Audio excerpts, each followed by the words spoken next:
ఇప్పటివరకు సెట్‌లో. మీకు ఎవరైనా హీరో మంచి కాంప్లిమెంట్ ఇచ్చిన సందర్భాలున్నాయా? హీరోనా? ఉన్నాయి. ఉన్నాయి.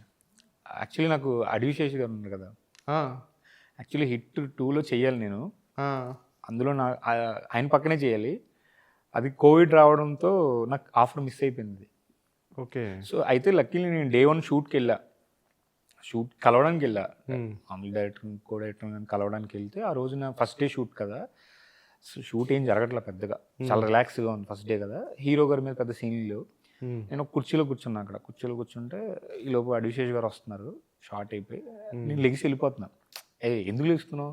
కూర్చో, కూర్చో" అన్నారు ఆయన. హ్మ్. కూర్చొని ఆయనే కుర్చీ తెచ్చి నా పక్కన కూర్చున్నారు. ఆ! ఆల్మోస్ట్ ఒక 4 అవర్స్ మాట్లాడుకున్నాం ఇద్దరం. ఓహ్! చాలా చాలా థిక్ అయిపోయి అంటే లిటరల్లీ మేబీ ఆయన గుర్తుందో లేదో నాకు తెలీదు.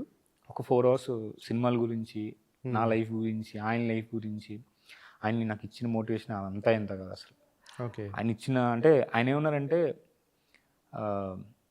నేనన్నాను అప్పుడు ఆ టైంలో నాకు కొంచెం జిమ్‌కెళ్ళడానికి ఇట్లా డబ్బులు లేవు అయ్యి అని ఏవో చెప్తే ఆయన అన్నారు, "అలాంటి ఎక్స్‌క్యూజ్‌లు ఇవ్వద్దు జిమ్‌కెళ్ళడానికి. రన్నింగ్‌కెళ్ళు. హ్మ్. లేకపోతే నడువు, వాకింగ్ చేయి. సో, ఎక్స్‌క్యూజ్‌లు అయి ఇవ్వద్దు." చెప్పు కొన్ని కొన్ని అయితే నాకు అసల చంప చెల్లుమనే ఆన్సర్‌లే ఇచ్చారాయన. జెన్యూన్ మాట్లాడారు. ఆయన జర్నీ చెప్పారు. హ్మ్. ఆయన జర్నీలో టర్నింగ్ పాయింట్లు, ఫేస్ చేసిన ప్రాబ్లమ్స్ చాలా చెప్పారు. ఒక 4 అవర్స్ అంటే హ్యూజ్ టైం కదా!